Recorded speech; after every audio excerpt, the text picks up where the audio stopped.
ஆண்டவராகிய இயேசு கிறிஸ்துவின் இனிய நாமத்தில் உங்கள் யாவருக்கும் என்னுடைய அன்பின் வாழ்த்துக்களை தெரிவித்துக் கொள்கிறேன். அருமையான நண்பர்களே, இப்பொழுது இங்கே பார்த்து கொண்டிருக்கின்ற இந்த அருமையான கட்டிடமானது ரெவரண்ட் சீகன் பால்க் அவர்கள் முதலாக பரிசுத்த வேதாகமத்தை தமிழில் அச்சடிப்பதற்காக இங்கே அந்த அச்சு எந்திரத்தை இங்கு வைத்துதான் அவர்கள் ஆரம்பித்தார்கள். இங்கிருந்து தான் அநேக பைபிள்கள் அச்சடிக்கப்பட்டது.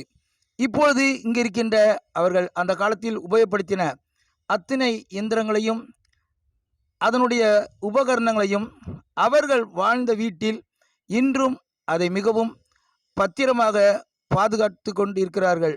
நன்றி. God bless you.